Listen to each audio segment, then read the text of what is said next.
Bonsoir les amis, bonsoir à tous. J'espère que vous allez bien. Aujourd'hui, ce soir, je vais vous montrer comment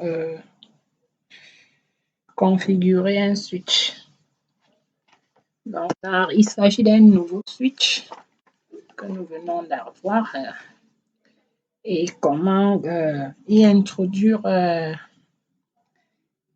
les différentes configurations basiques, les configurations de base, avant même de le mettre dans le réseau. Et je vais d'abord, en commençant, vous rappeler que le système d'exploitation, que ce soit des switches, des équipements Cisco en général, c'est l'IOS, qui signifie Internet Network Operating System. Dans l'IOS, nous allons voir comment accéder à ce système d'exploitation en ligne de commande qu'on appelle CLI, Command Line Interface. Il est nécessaire, avant déjà de commencer, je vais vous rappeler quelques notions théoriques. Donc, on doit comprendre que déjà, pour donner au switch ses configurations de base, nous devons déjà choisir le moyen de connexion. Donc, et comme moyen de connexion, il y a la console. Donc, la console, se connecter avec la console signifie que nous allons utiliser le câble qu'on appelle câble console. Le câble console intègre le connecteur, les connecteurs RB9 qui sont connectés au port série de l'ordinateur. Là, c'est déjà à la base. Mais là, dans la plupart des cas, nos ordinateurs laptops n'ont pas de port série. Maintenant, qu'est-ce qui se passe? On utilise généralement un convertisseur USB série. Ce convertisseur qui nous permet d'utiliser nos ports USB afin de réaliser cette connexion en mode console. En fait, ce câble a l'autre bout d'un câble console se termine par il y a un côté en RJ45 et l'autre en série. Donc, il faut déjà ce convertisseur-là pour des laptops qui n'ont pas de port série. Donc là, c'est le premier moyen en utilisant un câble console.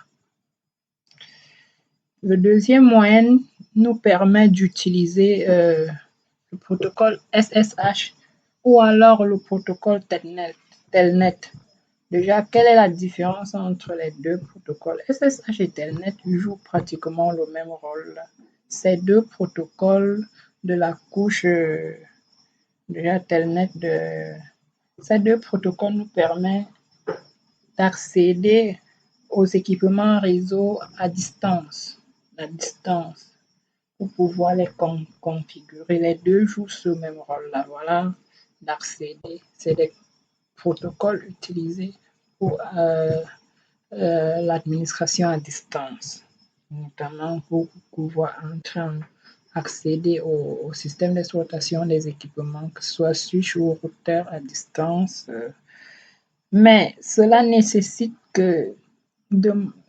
oblige d'avoir déjà les deux équipements devront déjà avoir ce qu'on appelle l'agressage IPv4. Donc, que ce soit la machine, le laptop qui doit être le laptop de l'utilisateur distant, les deux doivent avoir une adresse IP. Donc, les deux équipements doivent être connectés en réseau. Ça, c'est lié à la différence entre les deux protocoles et le mode console. Puisqu'en console, on n'a pas besoin, l'équipement n'a pas besoin d'avoir une adresse IP. Déjà, au départ, on utilise ce mode lorsque l'équipement n'est pas en réseau. Donc, l'équipement est là seul pas de réseau, on utilise le câble console. Il n'y a pas d'adresse IP à utiliser. Donc là, c'est pour faire la première configuration de l'équipement et ça se fait en mode console. Maintenant, le mode qui demande un réseau entre les deux, c'est SSH et Telnet. SSH a l'avantage d'utiliser SSH, c'est la sécurité. SSH apporte plus de sécurité contrairement au Telnet. Avec SSH, le mot de passe déjà est crypté. Donc, il y a déjà qu'un hacker aura du mal à intercepter ces crams-là en SSH. Contrairement à Telnet, vraiment, Telnet dans un environnement, ce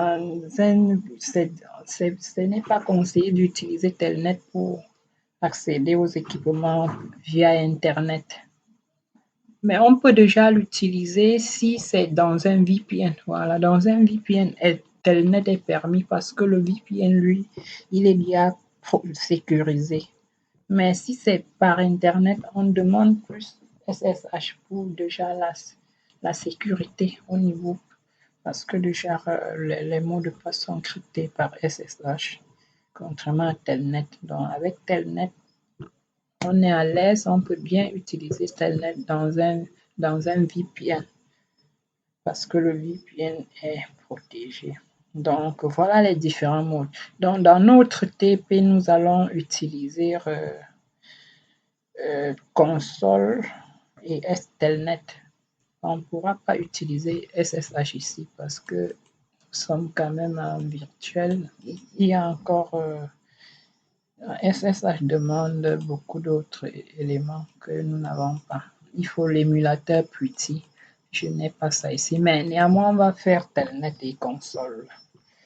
Puisque le but, c'est de vous montrer les différentes configurations basiques. Que ce soit en console ou en Telnet, on peut le faire. Donc, ce que je vais faire, c'est vous montrer comment se connecter en console et en Telnet avec notre outil Packet Tracer. Maintenant, qu'est-ce qu'on va configurer? Bon, déjà avant d'avoir, on va essayer de se connecter déjà en console. En console, on n'a pas besoin d'adresse IP. Je viens là, je cherche mon câble console. Voici le câble console. Je mets là. Je cherche le port console du switch. Je viens sur mon PC. Je cherche le port RS qui est le port série RS232. C'est un port série. Là, c'est la liaison console. Avec Packet Tracer, c'est si facile, mais sur un équipement physique, on demande cela. Généralement, on utilise l'adaptateur série USB. Et sur le switch, c'est dans la pratique, la réalité, c'est un câble RJ45. C'est un câble RJ45. Bon, ici, je vais entrer dans la machine desktop terminal. Là, c'est voilà les paramètres de configuration. Et je vais rappeler que dans la pratique, dans la réalité, avec des machines physiques, on a besoin d'utiliser un émulateur tel que généralement on utilise PuTTY qui est plus complet. Donc on doit configurer le speed, le nombre de bits, tout ça. Donc Packet Tracer, c'est si simple. Déjà à ce niveau, au niveau de Terminal Configuration, on clique OK. Et là, nous sommes déjà au niveau du terminal. Là, c'est déjà la ligne de commande. On peut effectuer des commandes déjà à partir du laptop. On peut déjà commencer la configuration. Là, c'est quand on le fait. Là, c'est quand on le fait en utilisant le câble de console. Maintenant, en telnet, je vais utiliser un câble droit avec mon PC. Cette fois-ci, je vais utiliser les ports Ethernet.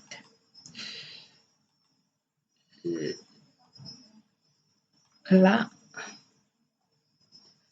mais avant de commencer, notre switch doit avoir une adresse IP. Étant donné que les switches n'ont que des ports, contrairement aux routeurs qui ont des interfaces, le switch n'a que des ports et un port ne peut pas avoir une adresse IP. Donc, au niveau du switch, on va créer ce qu'on appelle les SVI. On va créer les SVI qui sont les Switch Virtual Interface, donc les interfaces virtuelles. Nous allons les créer. C'est un peu des adresses IP liées au VLAN. Comme déjà au niveau des switches, nous avons ce qu'on appelle le VLAN natif, qui est le VLAN par défaut. C'est généralement le VLAN 1. Le VLAN 1, nous allons créer notre VLAN natif par défaut. Nous allons pas créer, le VLAN natif existe déjà. C'est le VLAN 1. Nous allons l'attribuer une adresse IP. Bon, je vais le faire à partir du laptop 0. Bon, je vais l'attribuer une adresse IP. Bon, il faut déjà connaître, vous devez comprendre que en configuration, nous avons 3 modes principaux. Nous avons 3 modes principaux. Nous avons le mode utilisateur, user, et le mode utilisateur est symbolisé par ce symbole, donc est représenté par le symbole supérieur, voilà, que voici. Donc le nom du switch de l'équipement et le symbole supérieur. Maintenant, il y a une commande qui permet de sortir de ce mode-là ou d'aller au mode, de quitter du mode utilisateur au prochain mode qui est le mode privilégié. On utilise la commande enable. Ça nous renvoie au mode privilégié représenté par le symbole dièse. C'est le symbole dièse. Là, nous sommes au mode privilégié. Maintenant, il y a un autre mode qui suit le mode privilégié. C'est ce que nous appelons le mode global, la configuration globale, global mode. Pour y arriver, on utilise la commande configure terminal. Là, c'est symbolisé par ça, cet caractère config dièse. C'est ça le mot. Et c'est à ce mode-ci, c'est au mode configuration globale que la plupart des changements s'effectuent. Donc, c'est à ce niveau que je vais créer même mon SVI. L'interface virtuelle va se créer ici, sur le VLAN natif.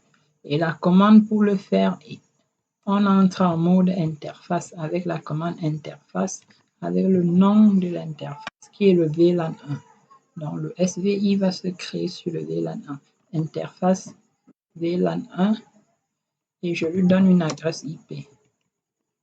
Et puis avec la commande IP adresse, je vais lui donner une adresse IP 10, 10, 10, 1. Je vais utiliser le masque de classe C. Vous savez qu'avec la technique CIDR, avec la notation CIDR, les classes d'adresse ne sont plus importantes. Donc, le masque de l'adresse ne dépend plus de sa classe. Là, c'est bon. Là, mon équipement a déjà une adresse IP. Je peux sortir et venir maintenant au niveau de comme je veux faire du telnet entre PC0 et le switch, je viens également là sur mon PC l'attribuer une adresse IP dans la même plage 10, donc ils doivent être dans le même réseau 10 10. Ici je mets 10 partout et je maintiens même masque. Là c'est bon. C'est bon. Maintenant je vérifie. Déjà les deux doivent se communiquer déjà. Je peux à ce niveau-ci déjà me connecter en telnet. Pour le faire, je viens dans la ligne de commande prompt. Command prompt. Je suis au niveau du PRC. Je tape la commande telnet suivi de l'adresse IP de l'interface virtuelle du switch 10.10.10.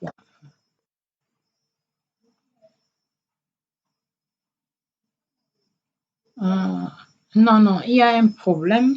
J'ai failli oublier.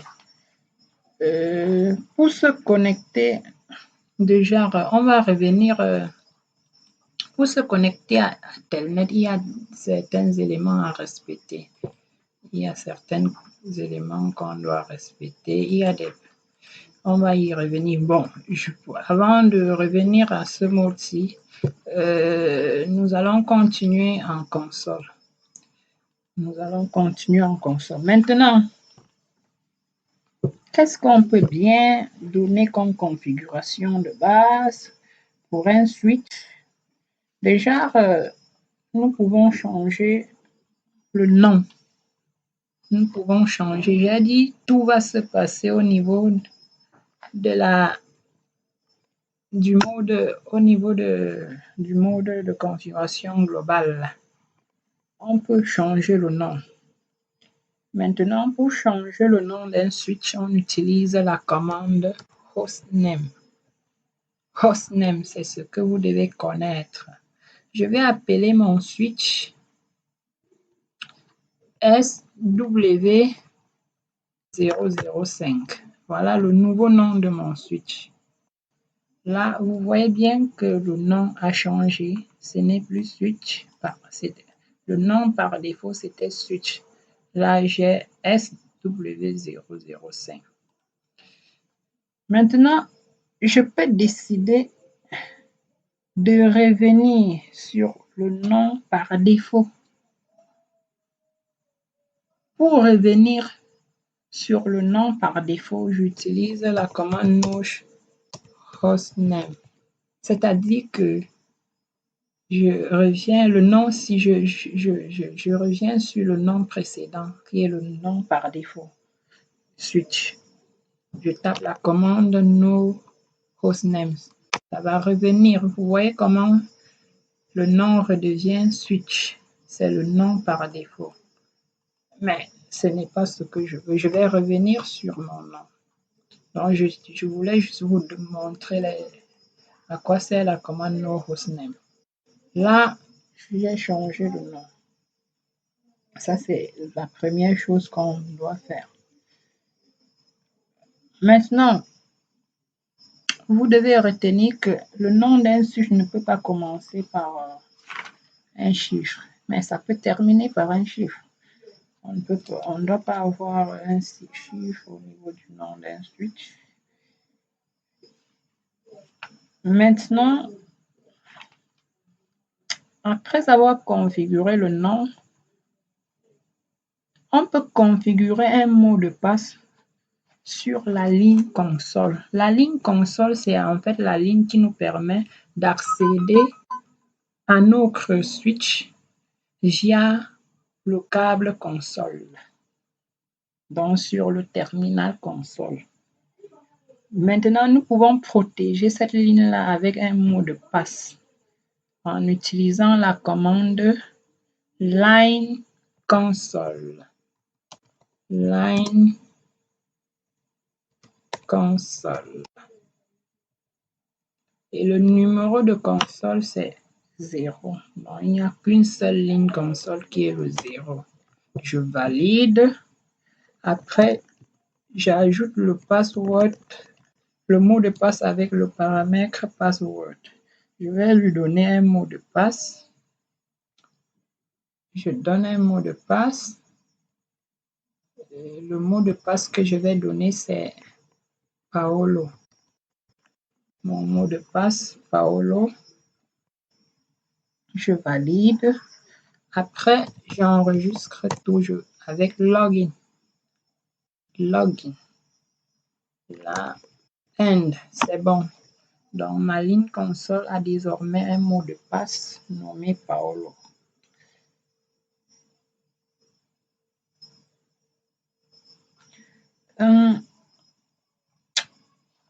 On peut également donner un mot de passe pour sécuriser le mode privilégié. Quand on dit sécuriser le mode privilégié, tout à l'heure, quand j'ai utilisé la commande enable, je vais revenir. Je reviens avec exit. Me voici là. Vous voyez comment on me demande un mot de passe. Donc, ça prouve que la première commande là a marché pour sécuriser la ligne console. Là, c'est bon. La ligne console est sécurisée. Maintenant, je suis en mode utilisateur. Pour aller en mode privilégié, là, j'ai accès, on ne me demande rien. Maintenant, je voudrais imposer un mot de passe avant d'accéder au mode privilégié. Pour cela, on utilise la commande enable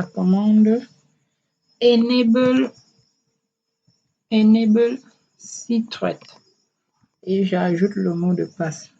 Le mot de passe que je vais mettre ici, comme c'est le mot de passe que je vais mettre, ce sera Émile Yetpa. Voilà mon mot de passe pour sécuriser le mode privilégié. C'est Émile Yetpa. Là, j'ai sécurisé mon mode privilégié. Je peux revenir vérifier. Je peux revenir vérifier. Ça, c'est le mot de passe déjà pour la ligne console. Maintenant, quand je vais taper désormais enable, on va me demander un mot de passe. Le mot de passe, c'est Émile Yetpa. C'est bon. Là, j'ai protégé le mode privilégié. Maintenant, qu'est-ce qu'on peut encore faire? Nous pouvons sécuriser également les lignes VTY. Les lignes VTY. En fait, ces lignes-là, il y en a 16 lignes VTY. Ça permet de protéger le mode, c'est-à-dire de configurer le mode accès à distance avec Telnet et SSH.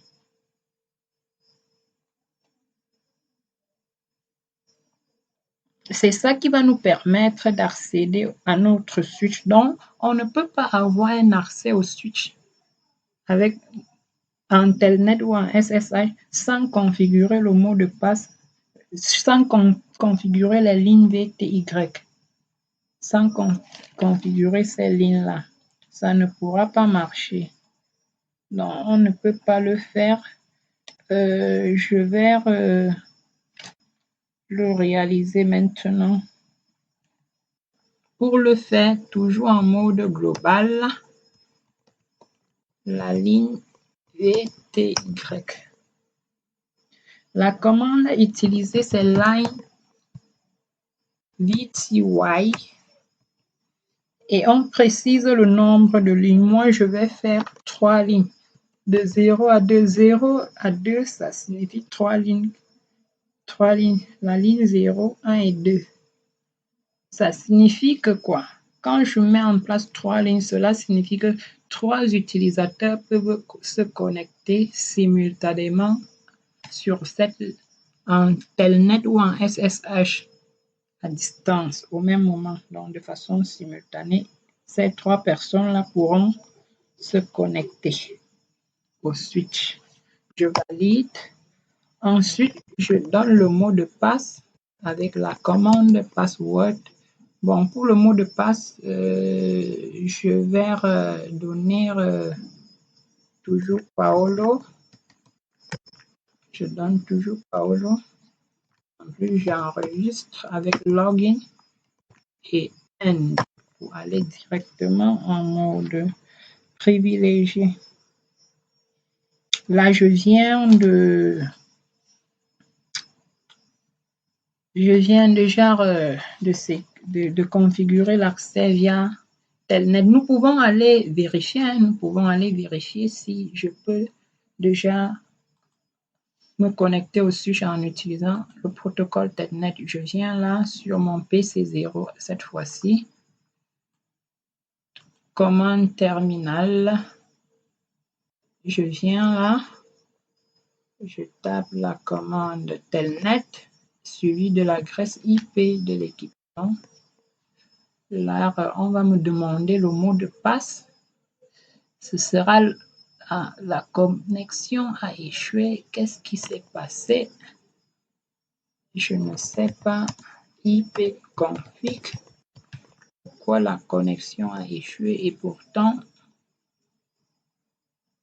j'ai configuré.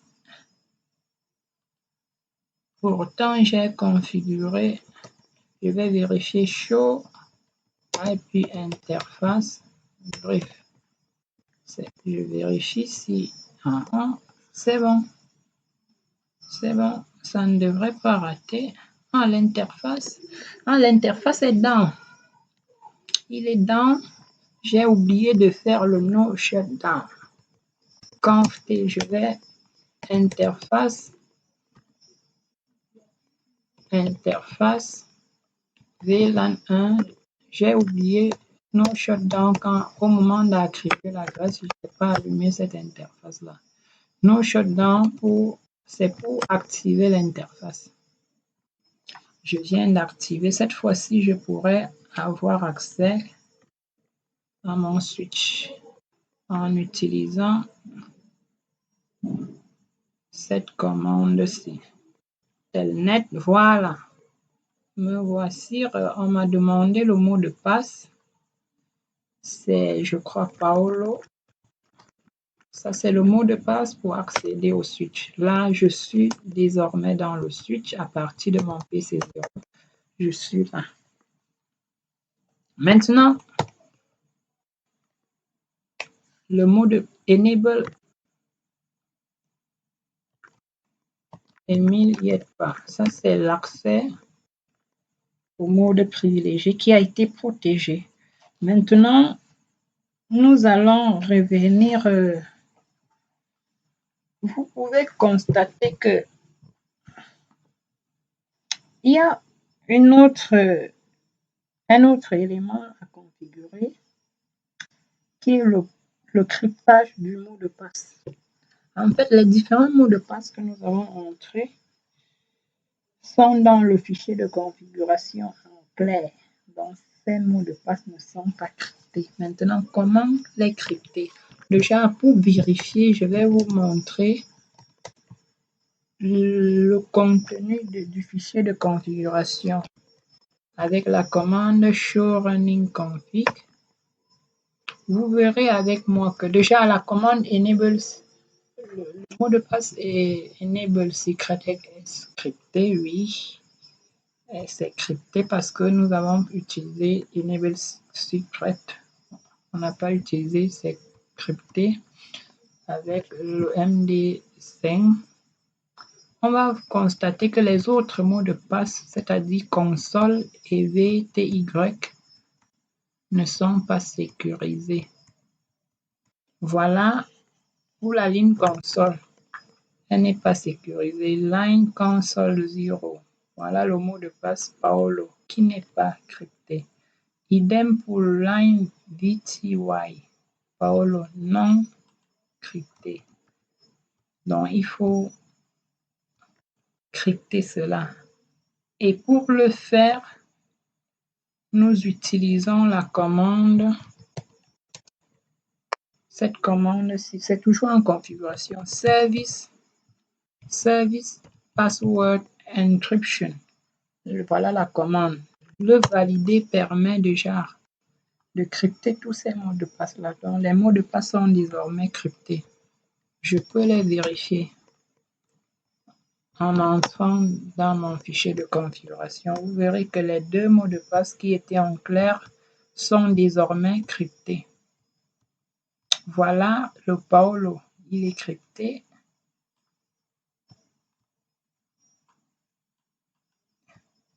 Pour le VTY crypté également. Donc mes mots de passe sont cryptés. C'est crypté maintenant. Tout ça sont des configurations importantes à réaliser. Maintenant, pour ce que nous pouvons faire également, c'est de configurer la bannière. La bannière, c'est quoi la bannière? La bannière, c'est un message. Donc, c'est un message qui va se présenter lorsqu'on va entrer dans l'iOS de l'équipement. Donc, c'est un message d'accueil. C'est un message d'accueil. Donc, comment le faire? La bannière se fait en utilisant la commande banner mode.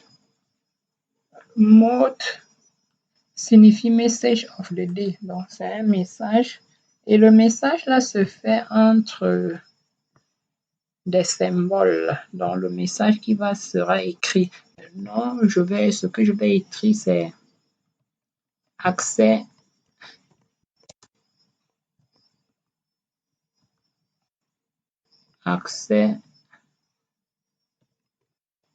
limité aux utilisateurs autorisés. Donc, entre les symboles, doit toujours être entre des symboles et le symbole utilisé ne doit pas se retrouver dans le message. Donc, si j'utilise les codes, je vais m'assurer que les codes ne seront pas à l'intérieur du message. Donc, il faut éviter cela. Voilà ma bannière qui est configurée. Ma bannière est configurée. Donc, qu'est-ce que nous avons configuré? On a déjà configuré 5 éléments. Et ce qu'on peut encore faire, la commande. Il y a une commande qui permet d'enregistrer ces configurations. Bon, c'est la commande write memory. Et je vais y revenir. Maintenant, comment enregistrer nos configurations? En parlant de l'enregistrement des configurations, il y a deux systèmes de fichiers. Donc, il y a deux fichiers qui sont stockés qui stockent la configuration de l'équipement. Il y a ce qu'on appelle la startup config. Ce fichier garde les configurations dans la NVRAM, de l'équipement. Donc, il va contenir toutes les commandes que l'équipement doit utiliser. Donc, c'est le fichier que l'iOS charge au niveau de la RAM lorsqu'on démarre ou on allume ou redémarre l'équipement. Donc, l'iOS charge cela au niveau de la RAM. Donc, ce fichier s'appelle le startup config. Donc, lui, il est dans la NVRAM. C'est un fichier. La NVRAM, c'est une mémoire non volatile. C'est une mémoire non volatile. donc, qui contient la startup config. La startup config doit contenir tous les éléments de configuration du sujet qui sont chargés au niveau de la RAM après redémarrage ou démarrage de l'équipement. Il y a aussi ce qu'on appelle la running config. En fait, la running config est un fichier qui se trouve au niveau de la RAM. La running config va contenir la configuration actuelle du routeur. Donc, c'est un fichier qui se guide après extinction de la machine ou quand il y a redémarrage de l'équipement. Ce fichier-là se vide. Et pourtant, lui contient les éléments, c'est-à-dire c'est un fichier de configuration actuelle. Tous les changements, tous, tous, toutes les configurations ou les commandes effectuées se retrouvent la barre effectuée se retrouve déjà au début dans la running config parce que c'est un fichier de la RAM. Maintenant, vous devez retenir que pour éviter les problèmes, il faut toujours copier le contenu de la running config dans la startup config parce que la running config est volatile. C'est la RAM, c'est dans la RAM et la RAM est comment volatile, c'est-à-dire il perd son contenu lorsqu'on a éteint l'équipement ou on redémarre l'équipement, son contenu est vide. C'est-à-dire quand quand on éteint l'équipement ou on redémarre, on allume, on éteint, la running config disparaît. Si tu ne l'avais pas enregistré dans la startup config, tu perds tout. Tous les changements, les modifications sont perdus. Et du coup, ce qui se passe, c'est que tu vas reprendre le travail. Tu seras obligé de reprendre parce que lui, l'équipement va charger quoi? La startup config dans la nouvelle running config. Si tu n'avais pas mis tout ça dans la startup config, tout part dans l'eau, tu reprends. Maintenant, pour éviter les problèmes, nous utilisons la commande copy running config startup config, c'est-à-dire on demande à l'iOS de copier la running config, le contenu de la running config dans la startup config.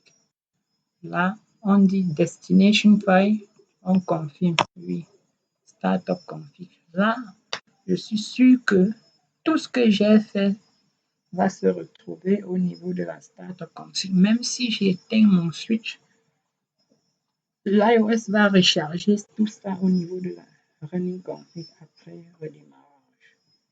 Donc, c'est ce que je voulais déjà vous montrer. Maintenant, allons-y vérifier la bannière. La bannière exit.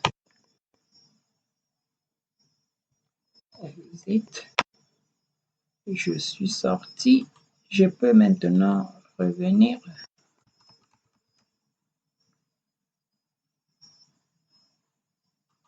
Je vais revenir là. Voilà la bannière. Ici, je vois la bannière accès limité aux utilisateurs autorisés. Il y a le mot de passe pour la console qui est, j'avais mis Paolo. Maintenant, pour aller en mode privilégié, il y a mot de passe Emile Yetpa. Voilà tout ce qu'on a eu à faire. Et je pense qu'avec ça, vous pouvez déjà configurer vous-même, donner les éléments vraiment, c'est des informations importantes, c'est une question de sécurité. Donc, il faut déjà respecter, éviter aussi de donner les mêmes mots de passe à tous les équipements. Il faut varier les mots de passe. Il faut les varier dans l'enable script, la commande enable script le mot de passe. Donc, Et j'ai rappelé que la stat config, c'est un fichier de configuration qui est dans la NVRAM. La NVRAM étant non volatile. Donc la stat config ne perd pas son contenu. Quand tout ce qui est enregistré au niveau de la stat config reste là. Parce que la NVRAM est non volatile. Mais tout ce qui est dans la running config disparaît après redémarrage, puisque c'est dans la RAM. Donc voilà tout ce que vous allez retenir. Vous allez retenir tout ça. On a vu comment créer le SVI, Switch Virtual Interface. Et je crois que je vais arrêter là pour aujourd'hui. Ce cours, vous avez bien compris ce qu'il fallait faire. Merci pour votre attention. Restez connectés. Restez connectés sur notre chaîne YouTube. Restez connectés sur notre page Facebook. Restez connectés au groupe Facebook. La chaîne YouTube. Connectez-vous au max. C'est là-bas que je vais publier. Généralement, toutes les vidéos se trouvent là-bas, même ceux qui ne se trouvent pas sur Facebook sont là.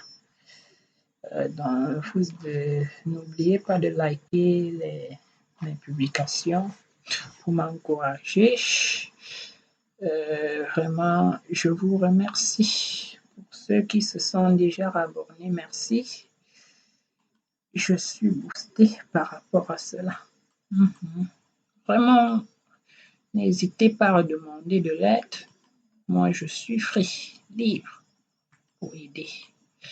Je suis disponible. I'm available to help everyone.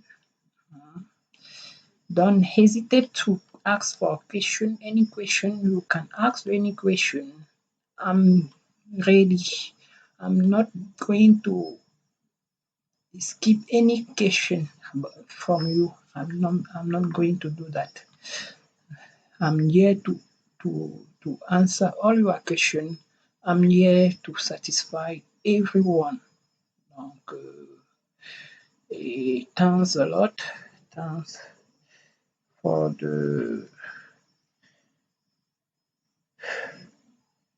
Bon, on va arrêter, c'est déjà trop long le fichier. Merci, à bientôt.